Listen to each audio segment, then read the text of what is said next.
geográfica nos Estados Unidos, que algumas regiões que são de maioria democrata, que os Estados Unidos, sempre quando eu converso com o americano, eles sempre perguntam, tipo, which coast, né? Tipo, estão falando de qual costa. Porque os Estados Unidos, demograficamente, ele é muito diferente, em cabeça ele é muito diferente. Hollywood faz coisas, quando faz para uma parte dos Estados Unidos, faz de uma maneira, quando faz para outra. Então, eu acredito que existe uma parte dos Estados Unidos que está olhando esses problemas de imigração, com medo de tudo que está acontecendo, mas ainda dentro de uma certa, tipo assim, um certo aceitamento. Agora, existe todo os outros 50% dos Estados Unidos, isso são instituições, isso são procurador-geral, que está olhando isso aí com uma violência, tipo assim, absurda. E essa ação em Minnesota é um estado democrata. Então, assim, não poderia, no estado republicano já seria um problema, agora no estado democrata seria horrível. Não, e na verdade, né, que nem, por exemplo, o atual governador de Minnesota, né, Minnesota é um estado que fica numa porção mais leste dos Estados Unidos, já está um pouquinho mais afastada do cinturão bíblico ali, né, que é aqueles estados bem no meio dos Estados Unidos, que são os grandes apoiadores do Trump, né, que são aqueles estados ali no mapa são aqueles bem quadradinhos, inclusive, né, que chama atenção o jeito que eles desenharam a situação. E é evidente que tanto o chefe do condado, né, os Estados Unidos não tem uma figura muito análoga à prefeitura, assim, não dá para dizer que é uma prefeitura igual aos modos brasileiros, mas o governador do estado, ele com certeza vai se apropriar dessa pauta já de olho nas eleições federais. Uhum. E aí temos que ver se o governador, por exemplo, os democratas não têm candidato, né? A Kamala não conseguiu, os Estados Unidos conseguiu eleger um presidente negro, mas me parece que socialmente ainda não está pronto para uma presidente mulher, e uma presidente mulher e negra ou parda, não quero entrar nessa questão, muito menos, acho que talvez não vai chegar. Então a corrida presidencial das primárias democratas será muito forte. Aí, isso são questões para nós ver nos próximos capítulos, mas que existe uma possibilidade muito grande do governador de Minnesota se apropriar disso já pensando numa pré-campanha, seria muito ingênuo a gente não levantar essa bola nesse momento. E o Trump, talvez, também, seja até uma questão para algum outsider republicano, talvez levantar a mão e dizer, a nossa tradição liberal está em jogo.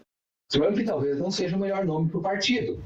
Claro, tem aquela discussão que o Trump não pode se candidatar de novo, eu acho que ele não vai tentar mudar a Constituição para que isso ocorra, acho que não vai conseguir respaldo para isso, mas mesmo que o Trump não recorra, ele vai tentar, né, trazer um filhote dele, né, vai tentar trazer o Marco Rubio, uma figura desse sentido, para suceder ele. Então, nós temos que estar preparados, nós precisamos estar preparados para que esse assunto seja uma verdadeira pauta de campanha. Mas também, né, se for pensar, nós estamos recém no segundo ano de governo do cara. Tem tanta coisa para acontecer. Tem um ponto que a gente vai ter que entender o que vai acontecer com as instituições americanas pós-Trump. Porque o Trump está fazendo um caos institucional, ele está mudando acordos internacionais, ele está tocando na OTAN, e o Trump não vai ficar lá para sempre. Então, por exemplo, assim, quando você olha para o Partido Comunista Chinês, como a China faz a política, você tem um norte, você entende que nos próximos 20, 30 anos vai ser aquele norte.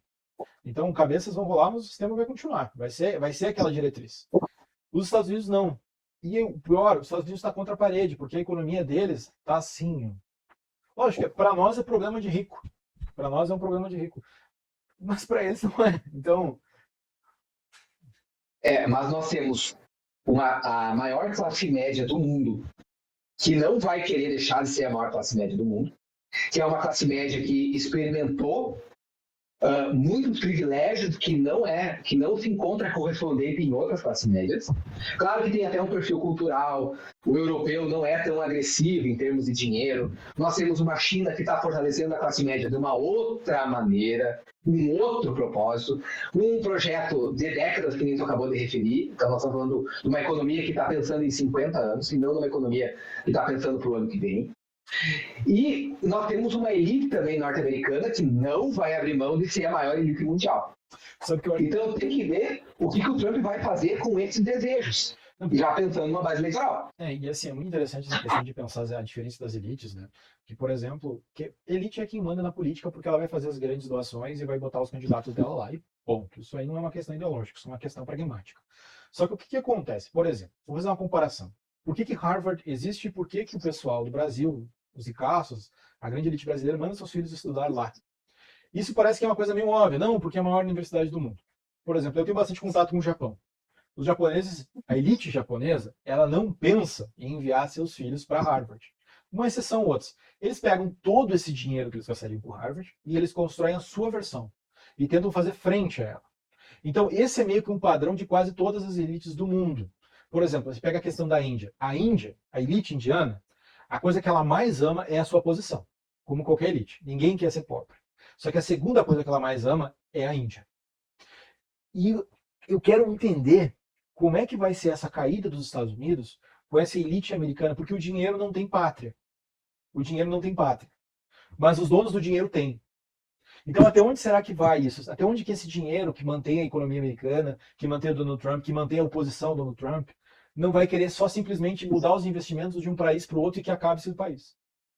E essa insegurança institucional que o Donald Trump traz, junto com as fraquezas que o projeto democrático deles estão enfrentando, o projeto de nação deles estão enfrentando, tá? Para onde que o dinheiro vai pós-Trump? Isso é uma pergunta que eu fico assim. Aí tem dois pontos, talvez tenha 2 a 3 pontos que talvez o Trump tenha algumas ideias, sabe? Primeiro, ele criou o Gold Card, né? Que é a possibilidade de você comprar um visto. Mas isso aí não teve aplicação prática ainda, né? Ele não chegou a organizar isso aí. E o segundo ponto é o visto H-1B, o H-1B, que é o visto que é dado para pessoas altamente qualificadas e altamente especializadas na área de engenharia e outros segmentos.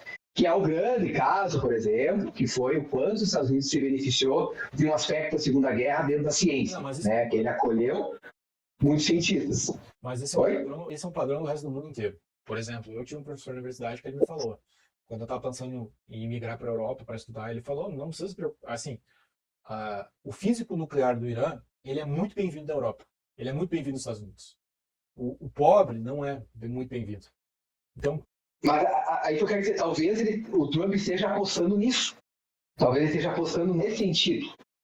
De talvez ele de tentar transformar os Estados Unidos numa elite, elitizar ele totalmente. Mas isso economicamente não tem como. Funciona, né? E assim, e tem uma questão que o neoliberalismo, por exemplo, tem isso muito forte, né?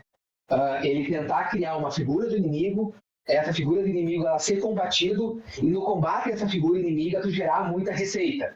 Que é a questão, por exemplo, que o Lacan fala, o Louis Lacan, ele vai falar, por exemplo, da política penitenciária norte-americana, por exemplo, que ele tem, inclusive, uma obra muito provocativa, que é uma das poucas obras dele traduzida para o português, que é Punir os Pobres.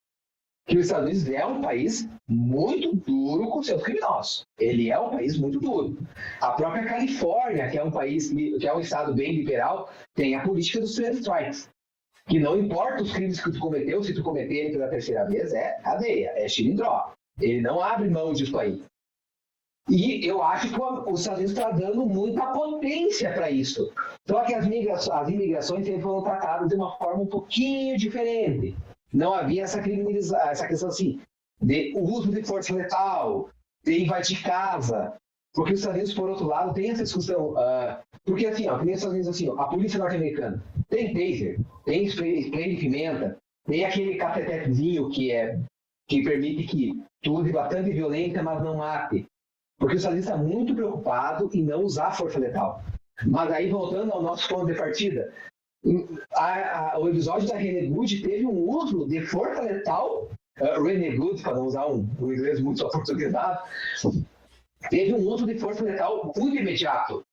E foi um agente do ICE, cara, não foi nem a polícia tentando reprimir um crime.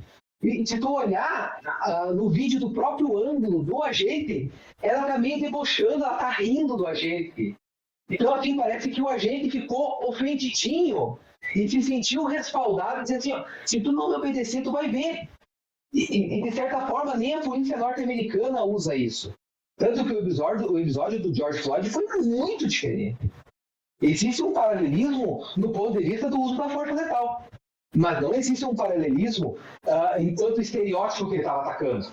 Sim. Não estou tentando justificar nenhum e outro. Acho que os dois estão muito errados. Mas o paralelismo não existe. Os dois foram graves de formas diferentes. E isso é muito preocupante. Muito preocupante porque será que o MAGA concorda com isso?